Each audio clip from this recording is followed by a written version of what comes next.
8ാം ക്ലാസ്സിലെ ഇംഗ്ലീഷിലെ the day my world changed എന്ന് പറയുന്ന പാഠഭാഗത്തെ ക്വസ്റ്റ്യൻസും ആക്ടിവിറ്റീസും ഒക്കെയാണ് നമ്മൾ ഈ വീഡിയോയിൽ ഡിസ്കസ് ചെയ്യുന്നത്. അപ്പോൾ നമുക്ക് നോക്കാം. Let's rewind. Why was Malala attacked? എന്താ ഫസ്റ്റ് ക്വസ്റ്റ്യൻ വരുന്നത്? എന്തുകൊണ്ടാണ് മലാലയെ അറ്റാക്ക് ചെയ്യപ്പെട്ടത്? അല്ലേ, മലാലയെ ആക്രമിക്കപ്പെട്ടതിനുള്ള കാരണം എന്തായിരുന്നു എന്നാണ് ചോദിക്കുന്നത്. Malala was attacked by Taliban because she spoke for the right of girls to go to school. Talibans മലാലയെ അറ്റാക്ക് ചെയ്തിട്ടുണ്ടായിരുന്നതിനുള്ള കാരണം എന്ന് പറയുന്നത് അവൾ പെൺകുട്ടികൾക്ക് സ്കൂളിലേക്ക് പോകേണ്ടതിൻ്റെ ആ ഒരു അവകാശത്തിന് വേണ്ടി അവൾ എല്ലായിടത്തും സംസാരിക്കാറുണ്ടായിരുന്നു അല്ലേ. അതിനുവേണ്ടി ശബ്ദമുയർത്തിയ ഒരു വ്യക്തിയായിരുന്നു മലാല എന്ന് പറയുന്നത്. അതുകൊണ്ടാണ് അവളെ ആക്രമിക്കപ്പെട്ടിട്ടുണ്ടായിരുന്നത്. Second question. Malala and her friend Moniba have clear aspiration for their future. What are your goals or ambitions and what steps will you take to achieve them? എന്താ പറയുന്നത്? മലാലയ്ക്കും മോനിബയ്ക്കും അവരുടെ ഭാവിയിൽ എന്താകണം എന്നുള്ള ഒരു കാര്യത്തിൽ ക്ലിയർ ആയിട്ടുള്ള ഒരു ധാരണയൊക്കെ ഉണ്ടായിരുന്നു അല്ലേ. ഒരാൾക്ക് ഫാഷൻ ഡിസൈനർ ആകണം, അതുപോലെ മറ്റാൾക്ക് ഒരു പൊളിറ്റീഷ്യൻ ആകണം എന്നൊക്കെയുള്ള ആഗ്രഹങ്ങൾ ഉണ്ടായിരുന്നു. ദെൻ അങ്ങനെയാണെങ്കിൽ നിങ്ങൾക്ക് നിങ്ങളുടെ ജീവിതത്തിലുള്ള ഒരു ഗോൾ, ഒരു ലക്ഷ്യം അല്ലെങ്കിൽ എന്താകണം എന്നാണ് നിങ്ങളുടെ ആഗ്രഹം എന്നാണ് ചോദിച്ചിട്ടുള്ളത്. അതുപോലെ ആ ഒരു ആഗ്രഹം നേടിയെടുക്കാൻ വേണ്ടിയിട്ട് നിങ്ങൾ എന്തെല്ലാം സ്റ്റെപ്സിലൂടെയാണ്, എന്തെല്ലാം ഘട്ടങ്ങളിലൂടെയാണ് കടന്നു പോകുക അല്ലെ, എന്തൊക്കെയാണ് നിങ്ങൾ ചെയ്യാന്നാണ് ചോദിച്ചിട്ടുള്ളത്. അപ്പോൾ എങ്ങനെ എഴുതാം? നിങ്ങളുടെ ആഗ്രഹം എന്താണോ അത് വേണം നിങ്ങൾ ആൻസർ ആയിട്ട് എഴുതാൻ. ഇവിടെ ഒരു എക്സാമ്പിൾ കൊടുക്കുന്നുണ്ട്. I want to become a singer. എനിക്ക് എന്താകണം എന്നാ? ഒരു സിംഗർ, ഒരു പാട്ടുകാരനാകണം എന്നാണ് എൻ്റെ ആഗ്രഹം. To achieve this I will practise regularly. അത് നേടിയെടുക്കാൻ വേണ്ടിയിട്ട് ഞാൻ എന്ത് ചെയ്യും? സ്ഥിരമായിട്ട് പ്രാക്ടീസ് ചെയ്യും. Build confidence through performance. അതുപോലെ പെർഫോമൻസുകൾ, പ്രകടനങ്ങളൊക്കെ നടത്തിയിട്ട് ഞാൻ എന്ത് ചെയ്യും? കോൺഫിഡൻസ് ബിൽഡ് ചെയ്തെടുക്കും അല്ലേ. ദെൻ അതുപോലെ ആൻഡ് ലേൺ മ്യൂസിക് തിയറി. അതുപോലെ മ്യൂസിക് തിയറി പഠിക്കും. ഇതൊക്കെ ചെയ്തിട്ടാണ് ഈ ഒരു ആ ലക്ഷ്യത്തിലേക്ക് എത്തിച്ചേരാന്ന് പറയുന്നത്. Third question. Education is neither eastern nor western, it is human. Education, വിദ്യാഭ്യാസം എന്ന് പറയുന്നത് അത് ഈസ്റ്റേണോ വെസ്റ്റേണോ അല്ല, എന്ന് വെച്ചാൽ പൗരസ്ത്യമോ പാശ്ചാത്യമോ അല്ല. അതെന്താണ്? ഇറ്റ് ഈസ് ഹ്യൂമൻ, അത് മാനുഷികമാണ് അല്ലേ. Malala Yousafzai highlights that education transcends cultures and belongs to everyone. വിദ്യാഭ്യാസം എന്ന് പറയുന്നത് സംസ്കാരങ്ങളെ മറികടക്കുന്നതാണെന്നും അതുപോലെ അത് എല്ലാവർക്കും ഉള്ളതാണെന്നും മലാല യൂസുഫ്സായി ഹൈലൈറ്റ് ചെയ്ത് പറയുന്നുണ്ട് അല്ലേ. Then why is education a universal right? എന്തുകൊണ്ടാണ് വിദ്യാഭ്യാസം എന്ന് പറയുന്നത് ഒരു യൂണിവേഴ്സൽ റൈറ്റ് ആയിട്ടില്ലേ, ഒരു സാർവത്രിക അവകാശം, എല്ലാവരുടെയും അവകാശമായിട്ട് ഇരിക്കുന്നതെന്ന് ചോദിക്കുന്നത്. And how can it create A better world? എങ്ങനെയാണ് വിദ്യാഭ്യാസത്തിന് ഒരു നല്ല ലോകത്തെ അല്ലെങ്കിൽ ഒരു കുറച്ചും കൂടി ബെറ്റർ ആയിട്ടുള്ള ഒരു ലോകത്തെ സൃഷ്ടിക്കാൻ പറ്റുക എന്നാണ് ചോദിക്കുന്നത് അല്ലേ. അപ്പോൾ എന്ത് എഴുതാം? Education is a universal right for everyone regardless of their background or gender. വിദ്യാഭ്യാസം എന്ന് പറയുന്നത് എല്ലാവർക്കുമുള്ള ഒരു യൂണിവേഴ്സൽ റൈറ്റ് ആണ് അല്ലേ. എല്ലാവരുടെയും ഒരു സാർവത്രിക അവകാശമാണ് വിദ്യാഭ്യാസം എന്ന് പറയുന്നത്. Regardless of their background or gender, അവരുടെ ബാക്ക്ഗ്രൗണ്ട് എന്താണോ എന്ന് വെച്ചാൽ പണക്കാരനാണോ പാവപ്പെട്ടവരാണോ എന്നൊന്നും നോക്കാതെ, അതുപോലെ അവരുടെ ജെൻഡർ അല്ലേ, ആണാണോ പെണ്ണാണോ അങ്ങനെയൊന്നും വ്യത്യാസമില്ലാതെ എല്ലാവർക്കും അവകാശപ്പെട്ട ഒന്നാണ് വിദ്യാഭ്യാസം എന്ന് പറയുന്നത്. It helps people learn, grow and live with respect.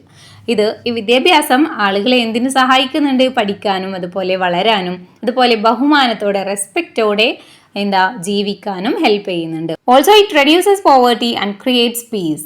അതുപോലെ തന്നെ പോവർട്ടിയിലെ ദാരിദ്ര്യം കുറയ്ക്കാനും ഇത് സഹായിക്കുന്നുണ്ട്. അതുപോലെ തന്നെ പീസ്, മനസ്സമാധാനം അല്ലേ, സമാധാനം ഉണ്ടാക്കിയെടുക്കാനും ഹെൽപ്പ് ചെയ്യുന്ന ഒന്നാണ് ഈ വിദ്യാഭ്യാസം അല്ലേ.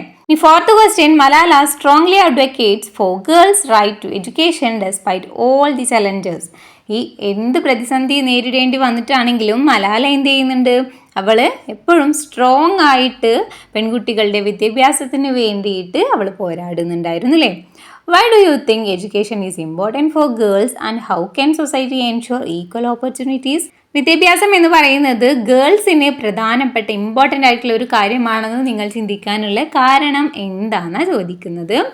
ദെൻ എങ്ങനെയാണ് ഈ സൊസൈറ്റിക്ക്, ഈ സമൂഹത്തിന് ഇവർക്ക് വേണ്ടിയിട്ട് ഈക്വൽ ആയിട്ടുള്ള അവസരങ്ങൾ നൽകാനായിട്ട് സാധിക്കുക എന്ന് ചോദിക്കുന്നുണ്ട്. Education makes girls independent and confident. It helps dum build A better future അല്ലേ. ഗേൾസിനെ വിദ്യാഭ്യാസം ലഭിക്കുന്നതിലൂടെ അത് അവരെ ഇൻഡിപെൻഡൻ്റ് ആക്കുകയും കോൺഫിഡൻ്റ് ആക്കുകയും അല്ലേ, ആത്മവിശ്വാസമുള്ളവരാക്കി മാറ്റുകയും ചെയ്യുന്നുണ്ട്. അത് അവർക്ക് നല്ല ഒരു ബെറ്റർ ആയിട്ടുള്ള ഒരു ഭാവി നൽകാനായിട്ട് ഹെൽപ്പ് ചെയ്യും. Then society should support them to study and treat them equally. സമൂഹം എന്ത് ചെയ്യണം? അവർക്ക് പഠിക്കാൻ വേണ്ടിയിട്ട് നല്ല സപ്പോർട്ട് നൽകുക. അതുപോലെ ഈക്വലായിട്ട് ഗേൾസിനെയും ട്രീറ്റ് ചെയ്യണം അല്ലേ. ബോയ്സിന് മാത്രം വിദ്യാഭ്യാസം നൽകാതെ ഗേൾസിനും കൂടി ഈ വിദ്യാഭ്യാസത്തിനുള്ള അവസരങ്ങളൊക്കെ നൽകാൻ സമൂഹം ശ്രമിക്കണം. Next, Malala's father promoted her education and even her activism despite the pressures of society അല്ലേ. സമൂഹത്തിൻ്റെ പ്രഷർ ഉണ്ടായിട്ടും അല്ലേ, ഒരുപാട് പ്രശ്നങ്ങൾ ഉണ്ടായിട്ടും അദ്ദേഹം എന്ത് ചെയ്യായിരുന്നു? അതിനൊക്കെ എതിർത്തുകൊണ്ട് മലാലയുടെ വിദ്യാഭ്യാസത്തെയും അവളുടെ ആക്ടിവിസത്തെയും ഒക്കെ നന്നായി പ്രോത്സാഹിപ്പിക്കുമായിരുന്നു. How does family support empower girls education and how can parents foster the ambitions of their children? എന്താ ചോദിക്കുന്നത്? അങ്ങനെയാണെങ്കിൽ ഒരു ഫാമിലിയുടെ സപ്പോർട്ട് ഇല്ലേ, നമ്മുടെ ഫാമിലിയുടെ നല്ല സപ്പോർട്ട് നമുക്കുണ്ടെങ്കിൽ അതെങ്ങനെയാണ്, ആ ഫാമിലിയുടെ സപ്പോർട്ട് എങ്ങനെയാണ് ഒരു പെൺകുട്ടിയുടെ വിദ്യാഭ്യാസത്തിനെ ശക്തിപ്പെടുത്തുന്നത്? അതുപോലെ തന്നെ പാരൻസിന്, രക്ഷിതാക്കൾക്ക് അവരുടെ കുട്ടികളിലെ ആംബിഷൻസ് ഇല്ലേ, അവരുടെ ആഗ്രഹങ്ങളൊക്കെ എങ്ങനെ വളർത്തിയെടുക്കാൻ കഴിയും എന്നൊക്കെയാണ് ചോദിക്കുന്നത്.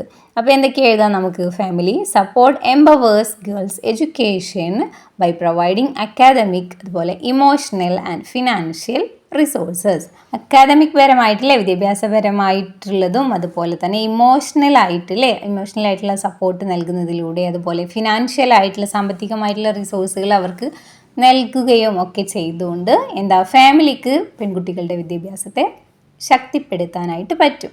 Then also help them by providing unwavering support. അതുപോലെ തന്നെ അവർക്ക് അവരുടെ ആംബിഷൻസ് ഒക്കെ നേടിയെടുക്കാൻ വേണ്ടിയിട്ട് അവരെ എങ്ങനെ ഹെൽപ്പ് ചെയ്യാം? അവർക്ക് ആവശ്യമായിട്ടുള്ള സപ്പോർട്ട് നൽകുക, അതുപോലെ കോൺഫിഡൻസ് നൽകുക, and giving dum good opportunities. അതുപോലെ അവർക്ക് നല്ല നല്ല അവസരങ്ങൾ നൽകുക. ഇങ്ങനെയൊക്കെ ചെയ്താൽ അവരിൽ ആംബിഷൻസ് അല്ലേ, ആഗ്രഹങ്ങളൊക്കെ വളർത്തിയെടുക്കാനും ഫാമിലിക്ക് പറ്റും. ഓക്കെ, ദെൻ നെക്സ്റ്റ് വരുന്നത് ആക്ടിവിറ്റീസ് ആണ്. നമുക്ക് നോക്കാം. Activity 1, read the news headline given below and answer the questions. ഇവിടെ തന്നിരിക്കുന്ന ന്യൂസ് ഹെഡ്ലൈൻ അല്ലേ, ഒരു ന്യൂസിൻ്റെ ഹെഡിങ് ആണ് തന്നിട്ടുള്ളത്. അത് വായിക്കുക, എന്നിട്ട് താഴെ തന്നിരിക്കുന്ന ക്വസ്റ്റ്യൻസിന് ആൻസർ എഴുതാനാണ് പറയുന്നത്. ഹെഡ്ലൈൻ എന്താ തന്നിരിക്കുന്നത്? Malala Yousafzai shot nation prays for her. Malala യൂസുഫ്സായെ വെടിവെച്ചു. ദെൻ രാഷ്ട്രം മുഴുവൻ അവൾക്ക് വേണ്ടി പ്രാർത്ഥിക്കുകയാണ്. ദെൻ ക്വസ്റ്റ്യൻസ് നോക്കാം. What information does the headline convey? ഈ ഒരു ഹെഡ്ലൈനിലൂടെ എന്ത് ഇൻഫർമേഷനാണ് നമുക്ക് തരുന്നത് എന്നാണ് ചോദിക്കുന്നത്. എന്തിനെ കുറിച്ചാണ് പറയുന്നത്? It conveys that Malala Yousafzai was shot and the entire nation is praying for her recovery. എന്താണ് ഇതിലൂടെ പറയുന്നത്? മലാല യൂസുഫ്സായിക്ക് വെടികൊണ്ടിട്ടുണ്ട്. ദെൻ രാജ്യം മുഴുവൻ അവരുടെ റിക്കവറിക്ക് വേണ്ടി പ്രാർത്ഥിക്കുകയാണ്. അതാണ് ഈ ഒരു ഹെഡിങ്ങിൽ വരുന്ന ഇൻഫർമേഷൻ അല്ലേ. Then next question, does the headline grab the readers attention? How? ഈ ഒരു ഹെഡ്ലൈന് റീഡേഴ്സിൻ്റെ ശ്രദ്ധ പിടിച്ചെടുക്കുന്നുണ്ടോ എന്നാണ് ചോദിക്കുന്നത്. ഹൗ, അതെങ്ങനെയാണെന്ന് ചോദിച്ചിട്ടുണ്ട്. Yes, it grabs readers attention അല്ലേ, റീഡേഴ്സിനെ ശ്രദ്ധ പിടിച്ച് പറ്റുന്നുണ്ട്. കാരണം ഇവിടെ സീരിയസ് ആയിട്ടുള്ളതും ഇമോഷണൽ ആയിട്ടുള്ള ലാംഗ്വേജസ് ഒക്കെയാണ് ഇവിടെ യൂസ് ചെയ്തിട്ടുള്ളത് അല്ലേ, വേർഡ്സ് ഒക്കെയാണ് യൂസ് ചെയ്തിട്ടുള്ളത്. ഇവിടെ ഷോട്ട് എന്ന് വെച്ചാൽ വെടിവെച്ചു അല്ലെങ്കിൽ വെടികൊണ്ടു എന്നൊക്കെ പറയുമ്പോൾ ഭയങ്കര സീരിയസ് ആയിട്ടുള്ള ഒരു കാര്യമാണ് പറയുന്നത്. ദെൻ അതുപോലെ തന്നെ നേഷൻ പ്രേസ് എന്ന് പറയുന്നുണ്ട് അല്ലേ, രാഷ്ട്രം മൊത്തം അവർക്ക് വേണ്ടി പ്രാർത്ഥിക്കുന്നു എന്ന് പറയുമ്പോൾ അവിടെ ഒരു ഇമോഷണൽ അല്ലെങ്കിൽ ഒരു സിമ്പതിയുടെ ഭാഷയാണ് യൂസ് ചെയ്തിട്ടുള്ളത്. അപ്പോൾ ഇതുകൊണ്ട് തന്നെ എല്ലാവരെയും അട്രാക്റ്റ് ചെയ്യുന്ന ഒരു ലാംഗ്വേജ് ആണ് ഇവിടെ യൂസ് ചെയ്തിട്ടുള്ളത്. Next, is the headline brief and to the point? എന്താ ചോദിക്കുന്നത്? ഈ ഒരു ഹെഡ്ലൈന് ബ്രീഫാണോ, ചുരുക്കിയിട്ടാണോ കൊടുത്തിട്ടുള്ളത്, അതുപോലെ to the point, correct point ആണോ കൊടുത്തിട്ടുള്ളത് എന്നാണ് ചോദിക്കുന്നത്. അപ്പോൾ എന്താണ്? യെസ്, കറക്റ്റ് ആണ് അല്ലേ. അപ്പോൾ യെസ്, ഇറ്റ് ഈസ് ബ്രീഫ്, ഇത് ബ്രീഫാണ്. And convey the point clearly, അതുപോലെ ആ പോയിന്റ് എന്താണെന്ന് വെച്ചാൽ അത് ക്ലിയർ ആയിട്ട് ആ ഒരു ലൈനിൽ കൊടുത്തിട്ടുണ്ട് അല്ലേ. B question, let's now identify A few features of news headlines. ഇനി നമുക്ക് ന്യൂസ് ഹെഡ്ലൈൻസിൻ്റെ പത്രവാർത്തയുടെ ഹെഡിങ് ഉണ്ടാവുമല്ലോ, ആ ഹെഡ്ലൈൻസിൻ്റെ ഫീച്ചേഴ്സ് അല്ലേ, സവിശേഷതകൾ എന്തൊക്കെയാണെന്ന് നോക്കാം. ഇവിടെ താഴെ തന്നിട്ടുണ്ട്. A good news headline should be, ഒരു നല്ല ന്യൂസ് ഹെഡ്ലൈൻ എങ്ങനെയായിരിക്കണം എന്നാണ് പറയുന്നത് അല്ലേ. എങ്ങനെയാണ്? ക്ലിയർ ആൻഡ് കോൺസൈസ് ആയിരിക്കണം എന്ന് വെച്ചാൽ നല്ല ക്ലിയർ, വ്യക്തമായിരിക്കണം, അതുപോലെ സമ്പൂർണ്ണമായിട്ടുള്ളതായിരിക്കണം.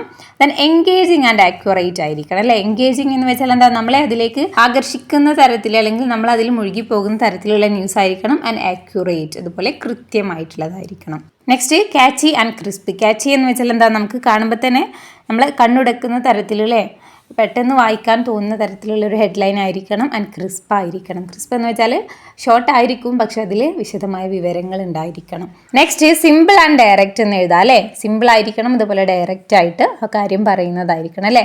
Then next objective and factual എന്ന് എഴുതാം. എന്ന് വെച്ചാൽ എന്താ? യഥാർത്ഥമായതും അതുപോലെ വസ്തുനിഷ്ഠമായിട്ടുള്ളതായിരിക്കണം. നെക്സ്റ്റ് നമുക്ക് ഇൻഫോർമേറ്റീവ് എന്ന് എഴുതാം അല്ലേ. എന്തെങ്കിലും വിജ്ഞാനപരമായ എന്തെങ്കിലും നമുക്കൊരു അറിവ് തരുന്ന തരത്തിലുള്ള ഒരു ഹെഡ്ലൈൻ ആയിരിക്കണം എന്ന് എഴുതാം. ദെൻ നെക്സ്റ്റ് ക്വസ്റ്റ്യൻ വരുന്നത്, the following news headlines relate to Malala's Nobel piece prize. മലാലയുടെ നോബൽ പീസ് പ്രൈസിനെ കുറിച്ചുള്ള എന്താണ്? ഹെഡ്ലൈൻ ആണ്, ന്യൂസ് ഹെഡ്ലൈൻസ് ആണ് താഴെ തന്നിരിക്കുന്നത്. 3 എണ്ണം തന്നിട്ടുണ്ട് അല്ലേ. Analyse the headlines and place A tick mark against the one you like the most. ആ 3 ഹെഡ്ലൈൻസ് നോക്കുക, എന്നിട്ട് അതിൽ നിങ്ങൾക്ക് ഏറ്റവും ഇഷ്ടപ്പെട്ട ഹെഡ്ലൈൻ ഏതാണോ അതിന് നിങ്ങളോട് ടിക്ക് ചെയ്യാനാണ് പറഞ്ഞിട്ടുള്ളത്. Give reasons for your choice. നിങ്ങളുടെ ചോയ്സ്, നിങ്ങൾക്ക് ഇഷ്ടപ്പെട്ടത് ഏതാണെന്ന് നിങ്ങൾ സെലക്ട് ചെയ്യുമല്ലോ, അതിനുള്ള കാരണം എന്താണെന്നും കൂടി പറയാനാണ് പറഞ്ഞിട്ടുള്ളത്. ദെൻ ഫസ്റ്റ് തന്നിരിക്കുന്നത് എന്താ? Activist Malala Yousafzai is honoured with a Nobel piece prize for speaking for girls education. ഗേൾസിന്റെ വിദ്യാഭ്യാസത്തിന് വേണ്ടി സംസാരിച്ചതിന്റെ പേരിൽ ആക്ടിവിസ്റ്റ് മലാല യൂസുഫ്സായിയെ നോബൽ പീസ് പ്രൈസ് കൊടുത്ത് ആദരിച്ചു. ദെൻ നെക്സ്റ്റ് തന്നിരിക്കുന്നത് Malala Yousafzai's fight for education wins Nobel piece prize. Malala യൂസുഫ്സായിയുടെ വിദ്യാഭ്യാസത്തിന് വേണ്ടിയിട്ടുള്ള പോരാട്ടം നോബൽ പീസ് പ്രൈസിലേക്ക് എത്തിച്ചു, അല്ലെങ്കിൽ നോബൽ പീസ് പ്രൈസ് നേടിക്കൊടുത്തു എന്നാണ് പറയുന്നത് അല്ലേ. ഇതെന്താ? ഇതൊരു ഷോർട്ട് ആയിട്ടുള്ള ഒരു സിമ്പിൾ ആയിട്ടുള്ള ഒരു ന്യൂസ് ആണ്. പക്ഷെ നമ്മൾ മുന്നേ വായിച്ചത് എന്തായിരുന്നു? അത് ഭയങ്കരമായിട്ട് ഒരു വലിയ ഒരു പാരഗ്രാഫ് പോലെ ഒരു സെന്റൻസ് ലോങ് ആയിട്ട് തന്നിരിക്കുകയാണ് അല്ലേ. ദെൻ തേർഡ് തന്നിരിക്കുന്നത് Malala Yousafzai gets the Nobel piece prize for her work to help ഗേൾസിനെ സ്കൂളിലേക്ക് പോകാൻ വേണ്ടി ഹെൽപ്പ് ചെയ്യാനായി പ്രവർത്തിച്ചിട്ടുള്ള മലാല യൂസുഫ്സായിക്ക് എന്ത് കിട്ടിയെന്നാ പറയുന്നത്? നോബൽ പ്രൈസ് കിട്ടിയെന്നാ പറയുന്നത് അല്ലേ. അപ്പൊ ഇതിൽ നിന്ന് നിങ്ങളോടൊന്ന് സെലക്ട് ചെയ്യാൻ പറഞ്ഞിട്ടുണ്ട്. അപ്പൊ നിങ്ങൾ ഏത് സെലക്ട് ചെയ്യും? ഞാനിവിടെ രണ്ടാമത്തെയാണ് സെലക്ട് ചെയ്യുന്നത്. അതാണ് എന്താ കുറച്ചും കൂടി ഷോർട്ട് ആയിട്ട് അല്ലേ. നമുക്കൊരു ഹെഡ്ലൈൻ എന്ന രീതിയിൽ തന്നിട്ടുള്ളത് ഏതാ? ഇവിടെ രണ്ടാമത്തെയാണ്. കാരണം എന്താ? അതാണ് സിമ്പിൾ ആയിട്ട് ഒരു ചെറിയ ലൈന് പോലെ അല്ലേ, സിമ്പിൾ ആൻഡ് ക്രിസ്പി ആയിട്ട് തന്നിട്ടുള്ള ഒരു ഹെഡ്ലൈൻ ആണ്. അതുപോലെ തന്നെ അത് സിമ്പിൾ ആണെങ്കിലും അതിൽ ഉൾപ്പെടുത്തേണ്ട കാര്യങ്ങൾ എല്ലാം തന്നെ കറക്റ്റ് ആയിട്ട് അതിൽ ഉൾപ്പെടുത്തിയിട്ടുണ്ട് അല്ലേ. മലാല യൂസുഫ്സായിയുടെ പോരാട്ടത്തെ പറയുന്നുണ്ട്, അതുപോലെ അതിൽ നിന്ന് അവൾക്ക് നേടിയിട്ടുള്ള നോബൽ പ്രൈസിനെ കുറിച്ചും ഒക്കെ അതിൽ ഉൾപ്പെടുത്തിയിട്ടുണ്ട്. Ready question, match the news headlines with the leads. The first paragraph of news item appropriately. ഇവിടെ 2 കോളംസ് ആയി തന്നിട്ടുണ്ട്. ഒന്നിൽ ന്യൂസ് ഹെഡ്ലൈൻസും മറ്റേതിൽ ലീഡ്സ്. ലീഡ്സ് എന്ന് വെച്ചാൽ ആ ഒരു ന്യൂസിൻ്റെ ഫസ്റ്റ് സെൻറ്റൻസ്, ഫസ്റ്റ് പാരഗ്രാഫ്, അതാണ് തന്നിട്ടില്ലേ. അപ്പോൾ ഇവിടെ തന്നിരിക്കുന്ന ഹെഡ്ലൈൻസും ലീഡ്സും മാച്ച് ആയിട്ടല്ല തന്നിട്ടുള്ളത്. അപ്പോൾ നിങ്ങളിതെല്ലാം വായിച്ചു നോക്കുക. എന്നിട്ട് ഓരോ ഹെഡ്ലൈൻസിനും മാച്ച് ആയിട്ട് വരുന്ന ലീഡ്സ് അല്ലെങ്കിൽ ന്യൂസ് ഏതാ നോക്കുക. അതുമായിട്ട് ഹെഡ്ലൈൻസിനെ നിങ്ങൾ മാച്ച് ചെയ്ത് കൊടുക്കുക. ഫസ്റ്റ് വരുന്ന ന്യൂസ് ഹെഡ്ലൈൻ ഏതാ നോക്കാം. India wins gold in Asian Games. Asian ഗെയിംസിൽ ഇന്ത്യ സ്വർണം നേടി എന്നാണ് അല്ലേ. അതാണ് ഹെഡ്ലൈൻ. അപ്പം അതുമായിട്ട് റിലേറ്റ് ചെയ്ത് വരുന്ന ലീഡ് അല്ലെങ്കിൽ ന്യൂസ് ഏതാ നോക്കുക, എന്നിട്ട് അതുമായിട്ട് മാച്ച് ചെയ്ത് കൊടുക്കുക. അപ്പോൾ ഇവിടെ ആൻസർ വരുന്നത് ഇതാണ്, ഈ രണ്ടാമത്തെയാണ് വരുന്നത് അല്ലേ. അപ്പോൾ വായിച്ചു നോക്കാം. Monday 7 May 2024 Hangzhou, India clinched a gold medal at the Asian Games with athlete Neeraj Chopra leading the contingent to victory in javelin throw. എന്താ കണ്ടല്ലോ അല്ലേ. ഇതിൽ മീനിങ് അറിയേണ്ട ആവശ്യമൊന്നുമില്ല, നിങ്ങൾക്ക് എന്ത് ചെയ്താൽ മതി, ജസ്റ്റ് നോക്കാം അല്ലേ. ഇവിടെ ഫസ്റ്റ് ലൈനിൽ തന്നെ കൊടുത്തിട്ടുണ്ട് എന്താ, India clinched a gold medal at the Asian games ആണ് അല്ലേ. ഇന്ത്യക്ക് ജാവലിൻ ത്രോയിൽ എന്താ കിട്ടിയിട്ടുള്ളത്, ഗോൾഡ് മെഡൽ കിട്ടിയിട്ടുണ്ട്. ദെൻ അതിനെക്കുറിച്ചുള്ള ന്യൂസാണ്. അപ്പോൾ അത് തമ്മിൽ നിങ്ങൾ മാച്ച് ചെയ്ത് കൊടുക്കാം. ഇനി സെക്കൻഡ് ഹെഡ്ലൈൻ നോക്കാം. School students plant 1000 trees in city park. City പാർക്കിൽ സ്കൂൾ കുട്ടികൾ 1000 മരങ്ങൾ നട്ടുപിടിപ്പിച്ചു എന്നാണ് പറയുന്നത്. അപ്പോൾ അതുമായി റിലേറ്റ് ചെയ്ത് വരുന്ന ലീഡ് ഏതാ വരുന്നത്? യെസ്, ഇതാണ് കേട്ടോ. അപ്പോൾ എന്താണ്, Friday 5th June 2024 Pune. In a remarkable initiative, school children came together to plant more than 1000 trees in the central city park. ഇത് നിങ്ങൾക്ക് വായിച്ച് നോക്കിയാൽ തന്നെ ഈസി ആയിട്ട് കണ്ടുപിടിക്കാൻ പറ്റുന്ന ആൻസേഴ്സ് ആണ്. ശ്രദ്ധേയമായ ഒരു തുടക്കം അല്ലെങ്കിൽ ഒരു സംരംഭം എന്നോണം സ്കൂൾ കുട്ടികൾ എല്ലാവരും ഒരുമിച്ച് എന്ത് ചെയ്തു? 1000-ൽ കൂടുതൽ മരങ്ങൾ സെൻട്രൽ സിറ്റി പാർക്കിൽ നട്ടുപിടിപ്പിച്ചു. അതാണ് ന്യൂസ് അല്ലേ. ഈ തേർഡ് വരുന്ന നോക്കാം. തേർഡ് ഹെഡ്ലൈൻ എന്താ? കൽക്കി Subramaniam trans rights activist nominated for woman of worth award. Trans rights activist ആയിട്ടുള്ള കൽക്കി സുബ്രഹ്മണ്യം വുമൺ ഓഫ് വർത്ത് എന്ന് പറയുന്ന അവാർഡിന് നോമിനേറ്റ് ചെയ്യപ്പെട്ടു, നാമനിർദ്ദേശം ചെയ്യപ്പെട്ടു എന്നാ കൊടുത്തിട്ടില്ല അല്ലേ. അപ്പോൾ അതുമായിട്ട് മാച്ച് ചെയ്ത് വരുന്ന ലീഡ് ഏതാന്ന് നോക്കാം. ലാസ്റ്റ് വരുന്നതാണ് അല്ലേ. Wednesday 15 November 2016 Chennai. കൽക്കി Subramaniam, the transgender rights activist, social worker and inspirational speaker has been nominated for the woman of worth award. അതന്നെയാണ് തന്നിട്ടുള്ളത് അല്ലേ. എന്താ? ട്രാൻസ്ജെൻഡേഴ്സ് റൈറ്റ്സിൻ്റെ ആക്ടിവിസ്റ്റും അതുപോലെ സോഷ്യൽ വർക്കറും ഇൻസ്പിറേഷണൽ സ്പീക്കറും ഒക്കെ ആയിട്ടുള്ള കൽക്കി സുബ്രഹ്മണ്യത്തെ വുമൺ ഓഫ് വർത്ത് എന്ന് പറയുന്ന അവാർഡിലേക്ക് നോമിനേറ്റ് ചെയ്യപ്പെട്ടു എന്ന് തന്നിട്ടില്ല. ഈ ഫോർത്ത് വരുന്ന ഹെഡ്ലൈൻ നോക്കാം. Monsoon rain / Mumbai streets flooded. എന്താ? മഴക്കെടുതിയിൽ മുംബൈ നഗരം മൊത്തം വെള്ളത്തിനടിയിലായി എന്ന് തന്നിട്ടില്ലേ. അപ്പോൾ അതിൻ്റെ ലീഡ് ഏതാ? ഫസ്റ്റ് വരുന്നതാണ് അല്ലേ. Friday 6 September 2024 Mumbai experienced relentless monsoon rains over the past 24 hours, leading to widespread flooding across the city, disrupting daily life. കഴിഞ്ഞ 24 മണിക്കൂറുകളായി മുംബൈയിൽ റെലൻലെസ് ആയിട്ടുള്ള മൺസൂൺ റെയിൻ ആണ് അല്ലേ, പേമാരി പെയ്തുകൊണ്ടിരിക്കുകയായിരുന്നു. ആ സിറ്റിയിലുടനീളം വ്യാപകമായ വെള്ളപ്പൊക്കവും അതുപോലെ തന്നെ ദൈനംദിന ജീവിതത്തെ താറുമാറാക്കുകയും ചെയ്യുന്ന രീതിയിലുള്ള മഴയാണ് ഉണ്ടായിട്ടുള്ളത് അല്ലേ. ഈ നെക്സ്റ്റ് വരുന്നത് read the following leads and write a catchy headline for each one. ഇവിടെ കുറച്ച് ലീഡ്സ് തന്നിട്ടുണ്ട്. ഇനി അതിനൊക്കെ നിങ്ങളോട് ഒരു ക്യാച്ചി ആയിട്ടുള്ള ഒരു നല്ല ഹെഡ് ലൈൻ കൊടുക്കാനാണ് പറഞ്ഞിട്ടുള്ളത് അല്ലേ. അപ്പോൾ നമുക്ക് ന്യൂസ് വായിച്ചു നോക്കാം. ഏതൊക്കെയാണ് ലീഡ്സ് വരുന്നത്? Fort Cochin, the fort high school celebrated a significant milestone with the inauguration of its new multi storied building designed to accommodate the growing number of students and enhance the learning environment. Fort സ്കൂളിലെ കുട്ടികളുടെ എണ്ണം വർദ്ധിച്ചതിനനുസരിച്ച് അവരെന്ത് ചെയ്യാണ്? അവിടുത്തെ learning environment അല്ലേ, പഠന പരിസ്ഥിതിയും അതുപോലെ പഠിക്കാനുള്ള ആ കുട്ടികൾക്കൊക്കെ നിൽക്കാനുള്ള സ്ഥലമൊക്കെ വേണമല്ലോ, അതിനെല്ലാം വേണ്ടിയിട്ട് അവർ അതൊക്കെ വർദ്ധിപ്പിക്കുന്നതിൻ്റെ ഭാഗമായി സ്കൂളിൽ പുതിയ ബഹുനില കെട്ടിടം ഉദ്ഘാടനം ചെയ്ത് അതവർ സെലിബ്രേറ്റ് ചെയ്തു എന്ന് പറയുന്ന ഒരു ന്യൂസാണ് തന്നിട്ടില്ലേ. അപ്പം ഇതിന് നമുക്ക് എന്ത് ഹെഡ്ലൈൻ കൊടുക്കാം? New multi storied building opens at fort high school. Fort ഹൈസ്കൂളിൽ പുതിയ ബഹുനില കെട്ടിടം ഓപ്പൺ ചെയ്തു എന്നല്ലേ. നെക്സ്റ്റ് വരുന്നത് നോക്കാം. Sasthamcotta, the annual arts festival of the government girls high school was a vibrant mix of creativity and artistic expression. Students displayed their talents in a wide range of mediums including painting, sculpture, dance, music and drama. Government girls ഹൈസ്കൂളിലെ annual arts festival ക്രിയേറ്റിവിറ്റിയുടെയും അതുപോലെ തന്നെ കലാപരമായ ആവിഷ്കാരങ്ങളുടെയും ഒരു മിശ്രിതമായിരുന്നു, ഒരു mix ആയിരുന്നു. വിദ്യാർത്ഥികൾ painting, sculpture, dance, music, നാടകം അങ്ങനെയുള്ള പല കലാപരിപാടികളിലൂടെ അവരുടെ കഴിവുകൾ അവരവിടെ പ്രദർശിപ്പിച്ചു. അപ്പോൾ ഇതിന് നമുക്ക് എന്ത് ഹെഡ്ലൈൻ കൊടുക്കാം? Girls high school host annual arts festival അല്ലേ. Girls high school annual arts festival സംഘടിപ്പിച്ചു എന്ന് എഴുതാം. അല്ലെങ്കിൽ കുറച്ചുകൂടി ക്രിയേറ്റീവായിട്ട് നിങ്ങൾക്ക് അറിയാവുന്ന രീതിയിൽ ഒരു ഹെഡ്ലൈനും കൊടുക്കാം കേട്ടോ. Next, the government high school hosted its annual English fest this week celebrating the power of language and literature അല്ലേ. ഭാഷയുടെയും സാഹിത്യത്തിൻ്റെയും പവറിനെ സെലിബ്രേറ്റ് ചെയ്തുകൊണ്ട് ഗവൺമെൻറ് ഹൈസ്കൂളിലെ വിദ്യാർത്ഥികൾ എന്ത് ചെയ്തിട്ടുണ്ട്? ആനുവൽ ഇംഗ്ലീഷ് ഫെസ്റ്റ് ഈ ആഴ്ച നടത്തിയിട്ടുണ്ടായിരുന്നു. Students of all grades participated in various activities such as recitation, creative writing, story telling, debates and spelling bee. വിദ്യാർത്ഥികൾ വിവിധ തരത്തിലുള്ള പരിപാടികളിൽ പങ്കെടുത്തിട്ടുണ്ടായിരുന്നു അല്ലേ. ആ പ്രോഗ്രാംസിൻ്റെ ഒക്കെ പേരുകളാണ് തന്നിട്ടുള്ളത് അല്ലേ. എന്താ? റെസിറ്റേഷൻ ഉണ്ടായിരുന്നു, ക്രിയേറ്റീവ് റൈറ്റിംഗ് ഉണ്ടായിരുന്നു, സ്റ്റോറി ടെല്ലിംഗ് ഉണ്ടായിരുന്നു, ഡിബേറ്റ്സ് ഉണ്ടായിരുന്നു, സ്പെല്ലിംഗ് ബി ഉണ്ടായിരുന്നു അല്ലേ. അപ്പോൾ നമുക്ക് എന്ത് ഹെഡ്ലൈൻ കൊടുക്കാം? Kasaragod school holds a celebration of language with English fest. ഇനി activity 2, imagine you are hosting a live talk show and you get the opportunity to interact Malala Yousafzai. നിങ്ങളൊരു ലൈവ് ടോക്ക് ഷോ നടത്തുകയാണെന്ന് വിചാരിക്കാം. നിങ്ങൾക്ക് മലാല യൂസുഫ്സായിയെ ഇന്റർവ്യൂ ചെയ്യാനായിട്ട് ഒരു അവസരം കിട്ടിയിട്ടുണ്ട്. Prepare A set of questions for the interview. You may ask questions regarding these topics. നിങ്ങളോട് interview ചെയ്യാൻ ആവശ്യമായിട്ടുള്ള ക്വസ്റ്റ്യൻസ് തയ്യാറാക്കാനാണ് പറഞ്ഞിട്ടുള്ളത്. അപ്പോൾ താഴെ കുറച്ച് പോയിന്റ്സ് തന്നിട്ടുണ്ട്. അപ്പോൾ അത് ബേസ് ചെയ്തിട്ടുള്ള ക്വസ്റ്റ്യൻസ് നിങ്ങൾക്ക് ചോദിക്കാമെന്നാണ് പറയുന്നത് അല്ലേ. പേഴ്സണൽ ബാക്ക്ഗ്രൗണ്ട് ബേസ് ചെയ്ത് ചോദിക്കാം, അതുപോലെ മോട്ടിവേഷൻ അല്ലെങ്കിൽ ഇൻസ്പിറേഷനെ കുറിച്ച് ചോദിക്കാം, അതുപോലെ ടേണിംഗ് പോയിന്റ് ഇൻ ലൈഫിലെ ജീവിതത്തിലെ ടേണിംഗ് പോയിന്റിനെ കുറിച്ച് അല്ലെങ്കിൽ അച്ചീവ്മെന്റ്സിനെ കുറിച്ച് ചോദിക്കാം, ഫ്യൂച്ചർ ഗോൾസിനെ കുറിച്ച് ചോദിക്കാം, അതുപോലെ യങ്ങർ ജനറേഷന് നൽകാവുന്ന ഒരു അഡ്വൈസിനെ കുറിച്ചൊക്കെ ചോദിക്കാം അല്ലേ.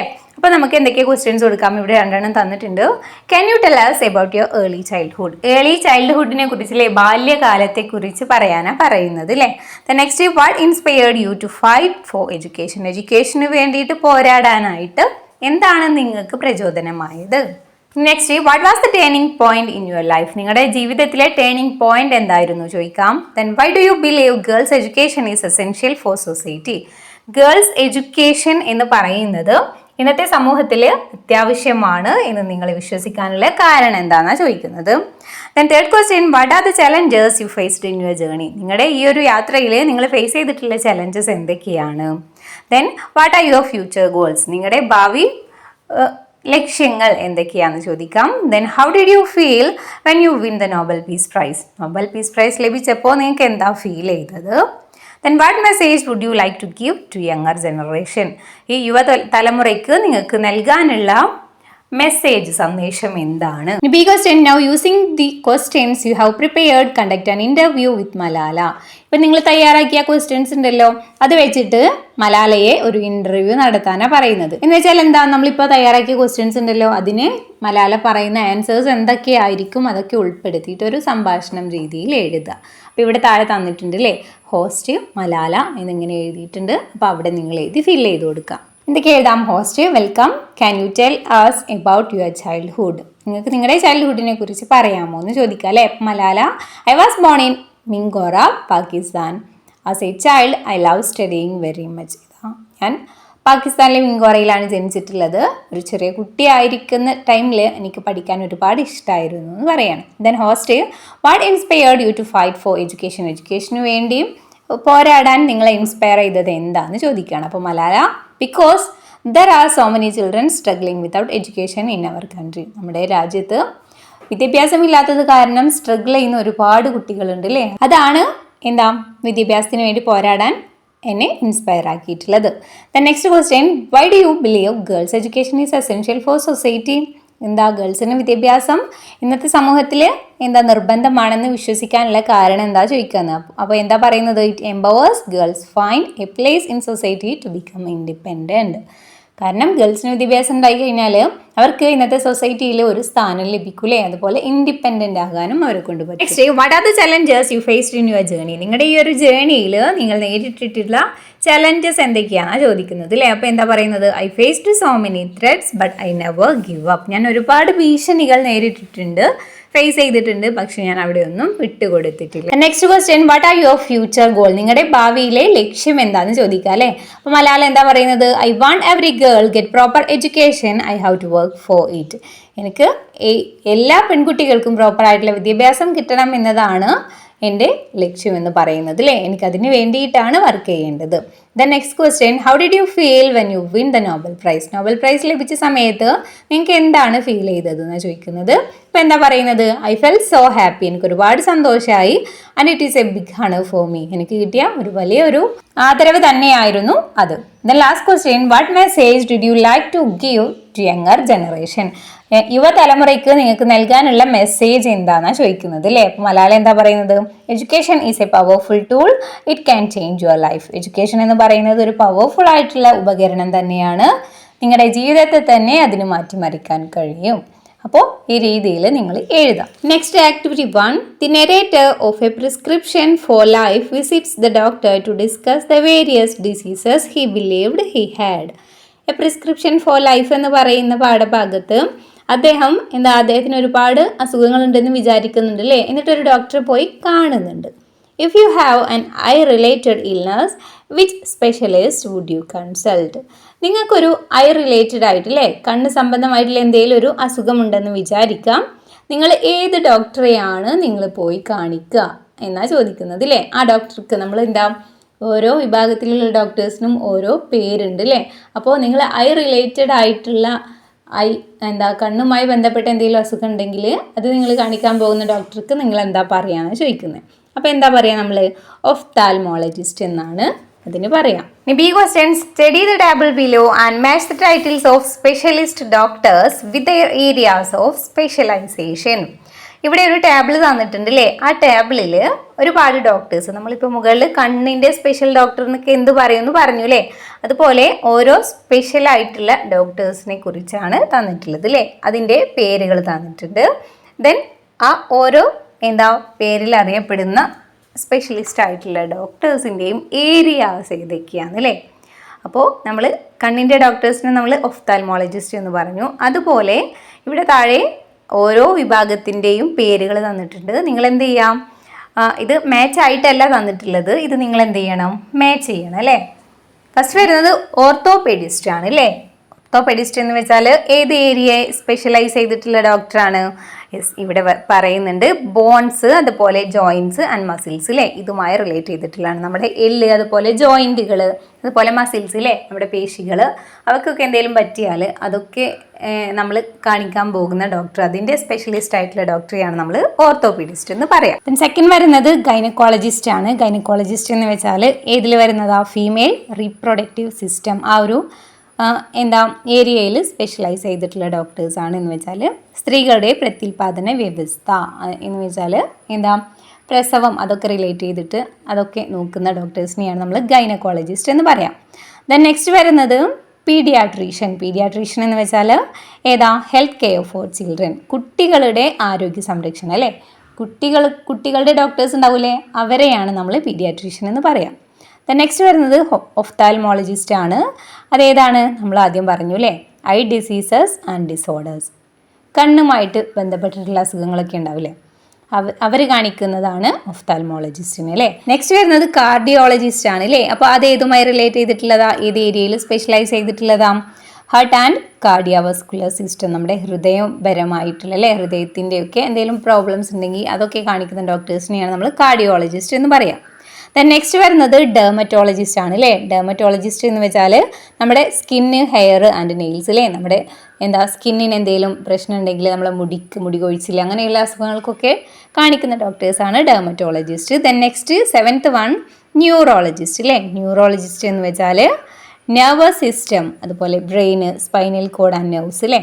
എന്ന് വെച്ചാൽ നമ്മുടെ നെർവസ്, നാഡീപരമായിട്ടുള്ള എന്തെങ്കിലും പ്രശ്നങ്ങൾ ഉണ്ടെങ്കിൽ അതൊക്കെ കാണിക്കുന്ന ഡോക്ടേഴ്സാണ് ന്യൂറോളജിസ്റ്റ് എന്ന് പറയുന്നത്. ഇപ്പം നിങ്ങൾക്ക് മനസ്സിലായല്ലോ. ഇനി ഇത് റിലേറ്റ് ചെയ്തിട്ടുള്ള ഒരു ക്വസ്റ്റ്യൻ ആണ് താഴെ തന്നിട്ടുള്ളത്. Read the sentences below and fill in the blanks with appropriate terms. താഴെ തന്നിരിക്കുന്ന സെന്റൻസുകൾ വിട്ടുപോയിട്ടുണ്ട്, അവിടെയൊക്കെ ഫില്ല് ചെയ്യാനാണ് പറഞ്ഞിട്ടുള്ളത്. ഫസ്റ്റ് വരുന്നത് consult A or an dash if you have joint pain or A fracture. നിങ്ങൾക്കൊരു ജോയിൻറ്റ് പെയിൻ അല്ലെങ്കിൽ ഒരു ഫ്രാക്ചറിലെ എല്ലൊക്കെ പൊട്ട് എന്തെങ്കിലുമൊക്കെ ചെയ്യുകയാണെങ്കിൽ നിങ്ങൾ ഏത് ഡോക്ടറെയാണ് കാണിക്കാനാണ് ചോദിക്കുന്നത് അല്ലേ. അപ്പോൾ നമ്മൾ മുകളിൽ ആ ടാബിൾ നോക്കിയിട്ട് ഫില്ല് ചെയ്ത് കൊടുക്കുക. ഇവിടെ വരുന്നത് ഓർത്തോപെഡിസ്റ്റ് ആണ് അല്ലേ.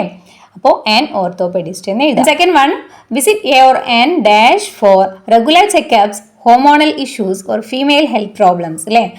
റെഗുലർ ചെക്കപ്പിന് വേണ്ടിയിട്ട്, ഹോർമോണൽ ഇഷ്യൂസിന് വേണ്ടിയിട്ട്, അല്ലെങ്കിൽ ഫീമെയിൽസിൻ്റെ അല്ലേ, ലേഡീസിൻ്റെ ഹെൽത്ത് പ്രോബ്ലംസിന്, ആരോഗ്യ പ്രശ്നങ്ങൾക്കൊക്കെ വേണ്ടി കൺസൾട്ട് ചെയ്യുന്ന ഡോക്ടർ ഏതാ?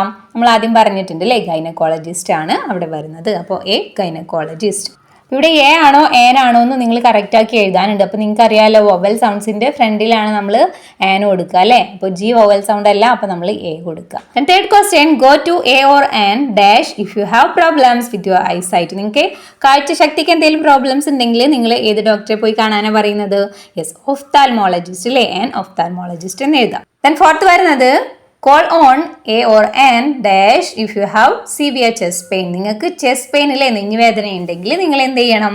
ഏത് ഡോക്ടറെ പോയി കണ്ടത്? യെസ്, കാർഡിയോളജിസ്റ്റിനെയാണ് കാണേണ്ടത് അല്ലേ. ഫിഫ്ത്ത് വരുന്നത് if you have a skin rash or unusual hair loss you should consult dash. എന്താ പറയുന്നത്? നിങ്ങൾക്ക് സ്കിന്നിൽ എന്തെങ്കിലും റാഷസ് ഉണ്ടെങ്കിൽ, അല്ലെങ്കിൽ യൂഷ്വൽ അല്ലാത്ത സാധാരണയല്ലാത്ത മുടി കൊഴിച്ചിലൊക്കെ ഉണ്ടെങ്കിൽ നിങ്ങൾ ഏത് ഡോക്ടറെ കാണിക്കണം എന്നാണ് പറയുന്നത്? യെസ്, നമ്മൾ ഡെർമറ്റോളജിസ്റ്റിനെയാണ് കാണിക്കേണ്ടത് അല്ലേ. ഇതൊക്കെ മുകളിൽ ടാബിൾ നോക്കി നിങ്ങൾ ഫില്ല് ചെയ്ത് കൊടുത്താൽ മതി. ദെൻ 6 വരുന്നത് for issues related to children's health visit and dash. എന്താ, കുട്ടികളുടെ ആരോഗ്യ പ്രശ്നങ്ങളുമായിട്ട് നിങ്ങൾ ഏത് ഡോക്ടറെ കാണിക്കണം? പീഡിയാട്രീഷ്യൻ അല്ലേ. ദെൻ 7th വരുന്നത് if your doctor thinks you have issues related to your nervous system she will refer you to dash. എന്താ പറയുന്നത്? നിങ്ങളുടെ ഡോക്ടർക്ക് തോന്നുകയാണ് നിങ്ങൾക്ക് നെർവസ് സിസ്റ്റവുമായിട്ടില്ലേ, നാഡീവ്യവസ്ഥയുമായി ബന്ധപ്പെട്ട് എന്തോ പ്രശ്നം ഉണ്ടെന്ന് തോന്നുകയാണെങ്കിൽ നിങ്ങളുടെ ഡോക്ടർ നിങ്ങളെ ആർക്കാണ് റെഫർ ചെയ്യുക അല്ലേ? ഏത് ഡോക്ടറെ പോയി കാണാനാ പറയാന്ന് ചോദിക്കുന്നത്? ഏതാണ്? ന്യൂറോളജിസ്റ്റാണ് വരുന്നത് അല്ലേ. അപ്പോൾ ഈ രീതിയിൽ ഫില്ല് ചെയ്യാം. ഇനി activity 2, this is A story of A kind hearted person who inspired the people of his village through his heroic action. ഇവിടെ ഒരു സ്റ്റോറി തന്നിരിക്കുകയാണ്. ഒരു വില്ലേജിലെ ആളുകളെയൊക്കെ ഇൻസ്പയർ ചെയ്യുന്ന തരത്തിലുള്ള ഹീറോയിക് ആയിട്ടുള്ള തരത്തിൽ ഒരു ഹീറോ പോലെയുള്ള പ്രവർത്തനങ്ങളൊക്കെ ചെയ്യുന്ന ഒരു കൈൻഡ് ഹേർട്ടഡ് ആയിട്ടുള്ള ഒരു പേഴ്സൺ, ഒരു വ്യക്തിയുടെ കഥയാണ്. Replace the highlighted words choosing the most appropriate ones from the box below. ഇനി നിങ്ങളോട് ഈ സ്റ്റോറിയിൽ ചില വാക്കുകളൊക്കെ ഹൈലൈറ്റ് ചെയ്ത് കുറച്ച് വലുതാക്കി തന്നിട്ടുണ്ട് അല്ലേ. ആ വാക്കുകൾക്ക് പകരം നിങ്ങൾ എന്ത് ചെയ്യുക? അതിൻ്റെ തന്നെ സെയിം മീനിങ് വരുന്ന വാക്കുകൾ താഴെ ബ്രാക്കറ്റിൽ തന്നിട്ടുണ്ട്. അപ്പോൾ അതേതാണെന്ന് കണ്ടുപിടിച്ച് അവിടെ എഴുതാനാണ് പറഞ്ഞിട്ടുള്ളത്. അപ്പോൾ ആദ്യം നമുക്ക് സ്റ്റോറി ഒന്ന് വായിച്ചു നോക്കാം അല്ലേ. Once in a small village there was a feeble old man who lived in harmony with nature. ഒരിക്കൽ ഒരു സ്മോൾ വില്ലേജിൽ, ഒരു ചെറിയ വില്ലേജിൽ പ്രകൃതിയുമായി ഇണങ്ങി ജീവിക്കുന്ന ഒരു ഫീബിൾ ഓൾഡ് മാൻ. ഫീബിൾ എന്ന് വെച്ചാൽ എന്താ? ദുർബലനായ അല്ലേ, ആരോഗ്യമൊക്കെ നഷ്ടപ്പെട്ടിട്ടുള്ള ഒരു വ്യക്തി, ഒരു പ്രായമായ ഒരു വ്യക്തി ഉണ്ടായിരുന്നു എന്നാണ് പറയുന്നത്. അപ്പോൾ ഇവിടെ ഫീബിൾ എന്നതിൻ്റെ മീനിങ് വരുന്നത് എന്താ? ദുർബലനായ അല്ലെങ്കിൽ ആരോഗ്യമൊക്കെ ക്ഷയിച്ച ഒരു വ്യക്തി എന്നുള്ള മീനിങ് ആണ്. അപ്പോൾ അതിന് മാച്ചായിട്ട് നമുക്ക് ഏത് വേർഡ് കൊടുക്കാം? ബ്രാക്കറ്റിൽ നിന്ന് ഡിക്രബിറ്റ് എന്ന് പറയുന്ന വേർഡ് കൊടുക്കാം അല്ലേ. അതും സെയിം മീനിങ് തന്നെയാണ് വരുന്നത്. His simple way of life was often considered strange by the villagers and he was frequently mocked by them. അദ്ദേഹത്തിൻ്റെ ഈ സിമ്പിൾ ആയിട്ടുള്ള ജീവിത രീതി വില്ലേജേഴ്സിന് അല്ലേ, വില്ലേജേഴ്സ് എല്ലാവരും എന്താ വിചിത്രമായി കാണുകയും പലപ്പോഴും അദ്ദേഹത്തെ കളിയാക്കുകയും ചെയ്യുമായിരുന്നു. One day a strong storm swept through the village. ഒരു ദിവസം ആ വില്ലേജിലൂടെ എന്താ ഭയങ്കര സ്ട്രോങ് ആയിട്ടുള്ള ശക്തമായിട്ടുള്ള കാറ്റ് ആഞ്ഞടിച്ചു എന്നാണ് പറയുന്നത്. അപ്പോൾ സ്ട്രോങ് സ്റ്റോം എന്ന് വെച്ചാൽ ശക്തമായ കാറ്റ്. അപ്പോൾ അതിന് പകരം എഴുതാൻ പറ്റിയ ഒരു വേർഡ് ഏതാ വരുന്നത് ബ്രാക്കറ്റിൽ? യെസ്, ഗെയിലാണ് വരുന്നത് അല്ലേ. ഗെയിൽ എന്ന് വെച്ചാൽ കൊടുങ്കാറ്റ് എന്നാണ് അർത്ഥം. അപ്പോൾ അത് വേണം നിങ്ങൾ അവിടെ എഴുതി കൊടുക്കാൻ. Then tearing off the roofs of houses and uprooting trees. വീടുകളുടെ റൂഫുകളിലെ മേൽക്കൂരകളൊക്കെ പറിച്ചെടുക്കുന്നുണ്ടായിരുന്നു. അതുപോലെ തന്നെ അപ്രൂട്ടിംഗ് ട്രീസ്, മരങ്ങളുടെ വേരുകളോടെ മരങ്ങളെ പിടിതെറിയുന്നുണ്ടായിരുന്നു. മരങ്ങളും വീടുകളുടെ മേൽക്കൂരകളൊക്കെ പറഞ്ഞു പോരുന്ന തരത്തിലുള്ള കൊടുങ്കാറ്റ് ഉണ്ടായി എന്നാണ് പറയുന്നത്. When most people remained idle, unwilling to take any action, the old man stepped forward to help those in need. Then അവിടെയുള്ള മിക്കവാറും ആളുകളെല്ലാം തന്നെ നിഷ്ക്രിയരായി നിന്നപ്പോൾ അല്ലെങ്കിൽ മടിയന്മാരായി നിന്ന സമയത്ത്, ഒന്നും ചെയ്യാതെ ഇങ്ങനെ നിൽക്കുകയാണല്ലേ ഇത്രയും കൊടുങ്കാറ്റ് നടക്കുമ്പോൾ, ആ സമയത്ത് ഓൾഡ് മാൻ, ഈ വയസ്സായ ഇദ്ദേഹം എന്ത് ചെയ്യാണ്? ആവശ്യക്കാരെ സഹായിക്കാനായിട്ട് മുന്നോട്ട് വരികയാണ്. ഐഡിൽ എന്ന വേർഡിന് പകരം നമുക്ക് എന്ത് ആഡ് ചെയ്യാം? ഇവിടെ ഇൻഡോലൻ്റ് എന്ന് പറയുന്ന വേർഡ് നമുക്ക് കൊടുക്കാം കേട്ടോ. അതാണ് സെയിം മീനിങ് വരുന്നത്. Then amid the chaos he rushed to help a family trapped inside their collapsing home. chaos എന്ന് വെച്ചാൽ എന്താ? ആ ഒരു ബഹളം അല്ലേ, ആ കൊടുങ്കാറ്റടിക്കുന്ന ആ ബഹളത്തിനിടയിലും അദ്ദേഹം അതൊന്നും വകവെക്കാതെ എന്താ തകർന്നുകൊണ്ടിരിക്കുന്ന ഒരു വീട്ടിൽ കുടുങ്ങിയിട്ടുള്ള ഫാമിലിയെ രക്ഷപ്പെടുത്താനായിട്ട് ഹെൽപ്പ് ചെയ്യാൻ വേണ്ടിയിട്ട് അദ്ദേഹം കുതിച്ചു. ഇപ്പോൾ ഇവിടെ കെയോസ് എന്നതിന് പകരം നമുക്ക് കമോഷൻ എന്ന് പറയുന്ന വേർഡാണ് കൊടുക്കുന്നത് കേട്ടോ. കമോഷൻ എന്ന് വെച്ചാൽ ബഹളം എന്നുള്ള മീനിങ്ങാണ് വരുന്നത്. Then when the storm ended, the grateful family offered to repay the old man. then ആ കൊടുങ്കാറ്റ് അവസാനിച്ച സമയത്ത് ആ ഫാമിലി ഇദ്ദേഹത്തിന് ഈ ഓൾഡ് മാന് എന്താ പ്രതിഫലം ഓഫർ ചെയ്യുന്നത് അല്ലേ. But he declined their offer. പക്ഷെ അദ്ദേഹം അവരുടെ ഓഫർ നിരസിച്ചു. ഡിക്ലൈൻഡ് എന്ന് വെച്ചാൽ നിരസിച്ചു. അപ്പോൾ അതിന് പകരം നമുക്ക് ഏത് വേർഡ് കൊടുക്കാം? റിഫ്യൂസ്ഡ് അല്ലേ. റിഫ്യൂസ്ഡ് എന്ന് വെച്ചാൽ നിരസിച്ചു എന്നാണ്. Then saying compassion seeks no reward. എന്ത് പറഞ്ഞുകൊണ്ടാണ് അദ്ദേഹം നിരസിച്ചത്?